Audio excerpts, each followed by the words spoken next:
예, 다시 묻겠습니다.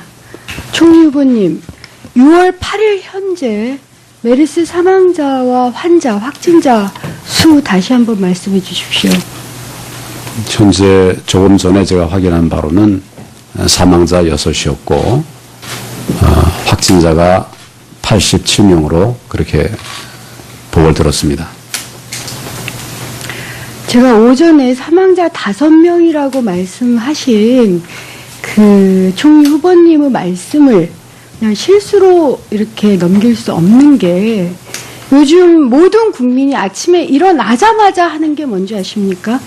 밤새 사망자가 늘었는지, 그 다음에 격리자가 늘었는지, 확진자가 늘었는지, 왜 가슴이 철렁철렁합니다. 그리고 오늘이 어떤 날이냐면요, 지금 확진자가 하루 만에 23명이 늘어서 우리가 메르스 발생 국가 2위가 됐습니다.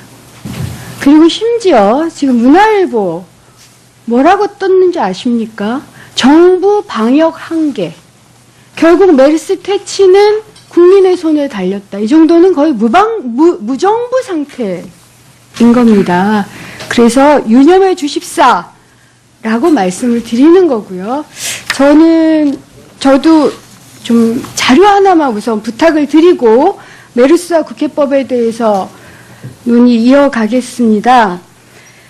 그 2013년에 건강보험 부담금까지 합치셔서 총리께서 7,446만 원가량을 의료비로 지출하셔서 이것을 좀 자료를 제출을 해주십사 했더니 개인의 프라이버시라는 이유로 거절을 하셨는데 지금도 그런 입장이십니까? 질병원에 관한 이야기고 지금 다 정리가 된 문제인데 과거에 정말 사적인 이런 프라이버시라는 점을 양해해 주시길 바랍니다. 아니, 제가 이제 아실 텐데 총리 후보로서, 국무총리로서 업무를 수행할 만한 건강상의 이유가, 그러니까 건강한가? 이 문제 하나하고, 그 다음에 워낙 7,500만 원 정도의 돈을 의료비를 한 해에 지불한 것은 보통의 경우, 전문가들한테 제가 여쭤보니까 암수술을 한 3번 한 경우라든가 황제검진을 받은 경우 정도라고 해서, 제가 이것을 공개적으로 하기 어려우면 뭐 다른 방법으로라도 해주십사 하고 부탁을 드리고요. 제가 왜 이런 부탁을 드리냐면, 개인이시면 저희가 이런 질의를 안 하죠. 거기다가 국민의 눈높이에 맞추시겠다고 했는데, 국민의 눈높이에서 보면 총리 후보께서는 참 쉽게 사신다, 이런 오해를 할 수가 있습니다. 왜냐하면 산재 사망이나 산재로 중대 재해가 된 분조차 주위에서 다 알아요.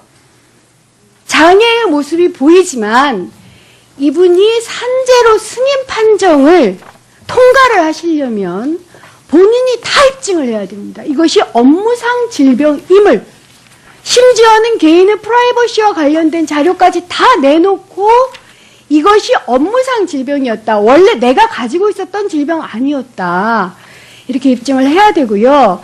2007년 그래서 삼성 백혈병 사망자들 같은 경우는 산재 입증을 받기 위해서 현재도 소송 중이십니다. 그렇기 때문에 굳이 공개를 하실 수 없다면 장윤석 그 위원장님 께도 다시 부탁을 드리는데, 이 부분을 어떤 형태의 비공개라도 저희 인사청문회 의원들이 보고, 그러니까 저희들이 이럴 수는 없잖아요. 산재에서 업무상 질병입니다 라고 말하면 우리가 산재 승인시켜주지 않는 거와 똑같이 그 후보자께서 전 건강합니다, 이래서 저희가 통과시켜 줄 수는 없다, 이런 말씀을 드리니 다른 방식으로라도 확인을 하게 해주십사 부탁을 다시 한번 드리고요. 이게 한 6시 정도까지는 좀, 그러니까 저녁 질의 전까지는 해결이 될 수 있었으면 좋겠습니다. 그리고 제가 본질의에 좀 들어가겠습니다. 국민들은 굉장히 궁금해요. 메르스 대응은 12일이나 걸린 청와대가 왜 국회법 개정안 대응은 실시간이었을까? 도대체 이것이 지금 국민들께서는 그 책임은 43.4%가 대통령에게 있고 30.4%가 보건복지부 장관에게 있다고 하지만 그래도 의아한데, 아까 제가 오전 질의에 따르면 법무부 장관이셨던 이신 총리 후보께서 상당한 이 책임이 있다, 이럴 여지가 있어서 좀 몇 가지 자료 요청도 하고 질의도 드리겠습니다. 오전 질의에서 박근혜 대통령께 국회법 개정하는 위헌 소지가 있다라는 취지 법무부 의견을 보고하셨다고 했습니다. 서면으로 보고하셨겠죠? 서면 보고서 주십시오. 서면 보고서 주십시오. 그러면 저희들이 좀 판단을 해보겠습니다. 왜냐하면 아까도 말씀드렸지만 6월 4일까지 박근혜 대통령과 청와대가 뭐 언론에서 제정신이냐? 이런 비판을 받을 정도로 국회법 개정안 잡는데 정말 집중을 하셨어요. 그런데 가장 많이 참조를 하셨을 법무부 장관께서 위헌 소지가 있다, 이렇게 보고를 하셨으면 그건 당연히 청와대는 이런 반응을 보일 수밖에 저는 없었을 거라고 생각을 합니다. 그런 점에서 그것도 6시 전까지 어떤 그 내용 보고였는지 서면 보고가 원칙인 걸로 알고 있습니다. 주시고요. 몇 가지 조금만 더 질문하겠습니다. 대통령께서 지금 방미를 예정하고 계십니다. 이게 대통령에서 미국을 방문하시는 게 지금 적절하다고 보십니까? 지금 현안들에 대해서는 정부가 잘 챙길 수 있도록 정말 더 최선을 다해야 된다고 생각을 합니다. 생각이 없으신 겁니까? 대통령님의 일정에 관해서는 예. 제가 말씀을 드리는 것이 적절치 않다고 생각합니다. 아니, 제가 일상적인 시기이면 그런 대답이 적당합니다.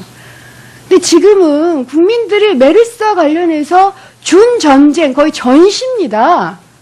전시의 사령관이 현장을 떠나겠다고 하는데 그렇게 인식하는 경우가 많지 않습니까? 근데 그런 대답을 하시면 저 사람이 지금, 저분이 지금 이런 생각이 좀 드는 것 같은데, 어쨌든 다음 질의해 보겠습니다. 그러면 박원순 시장의 정보 공개를 하자라고 한 것에 대해서 6월 5일에 청와대에서 시민들의 불안을 조장한다, 이렇게 얘기를 했습니다. 근데 제가 국민의 여론을, 이게 우리 리서치에 의뢰해서 조사해 본 바에 따르면 우리 국민의 88%가 정보 공개를 요구합니다. 그리고 정보 공개가 늦어졌기 때문에 이런 문제가 생겼다라고 보는데요.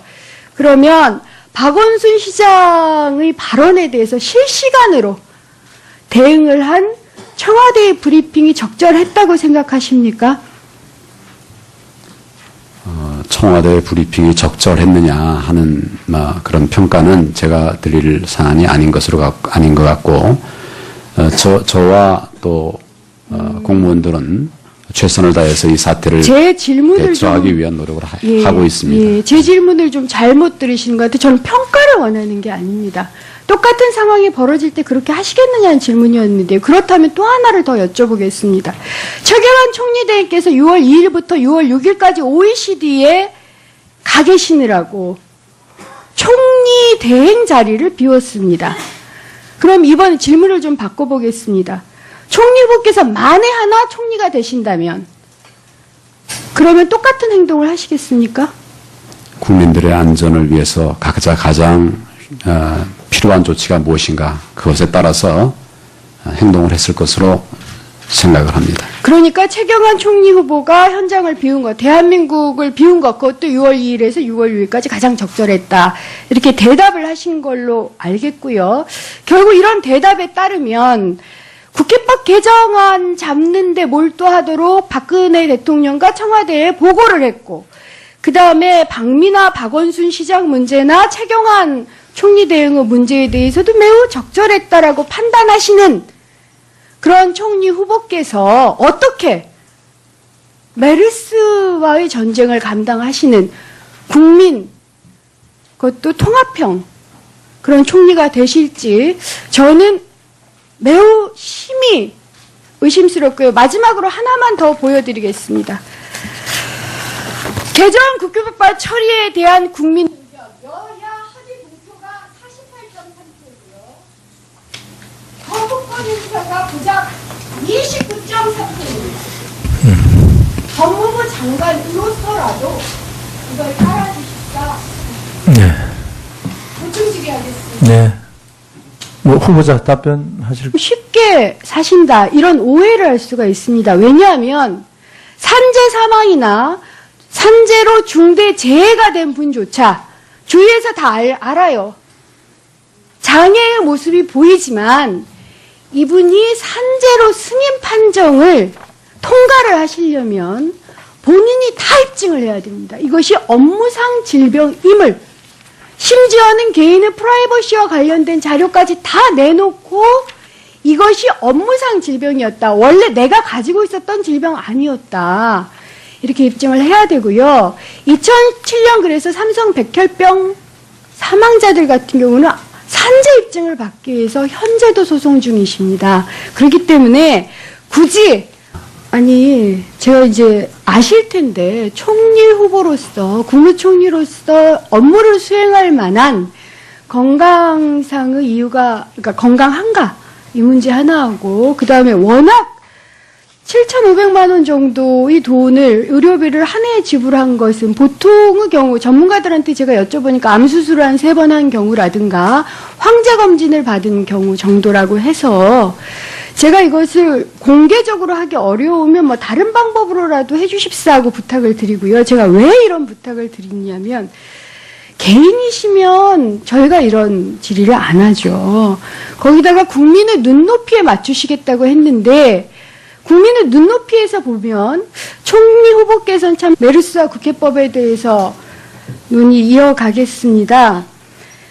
그 2013년에 건강보험 부담금까지 합치셔서 총리께서 7,446만 원가량을 의료비로 지출하셔서 이것을 좀 자료를 제출을 해주십사 했더니 개인의 프라이버시라는 이유로 거절을 하셨는데 지금도 그런 입장이십니까?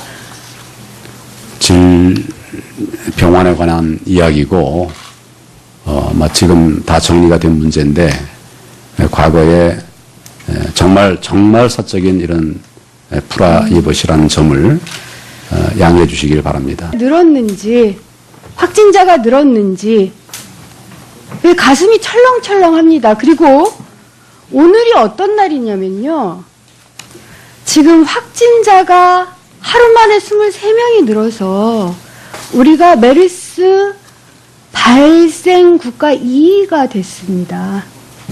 그리고 심지어 지금 문화일보 뭐라고 떴는지 아십니까?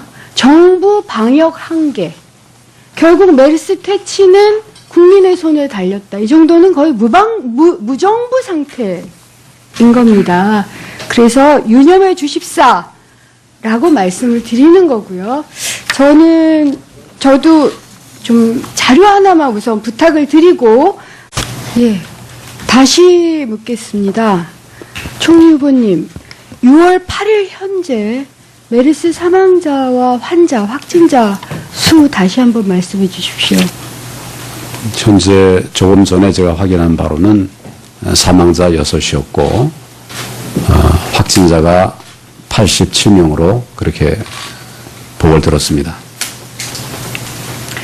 제가 오전에 사망자 5명이라고 말씀하신 그 총리 후보님의 말씀을 그냥 실수로 이렇게 넘길 수 없는 게 요즘 모든 국민이 아침에 일어나자마자 하는 게 뭔지 아십니까?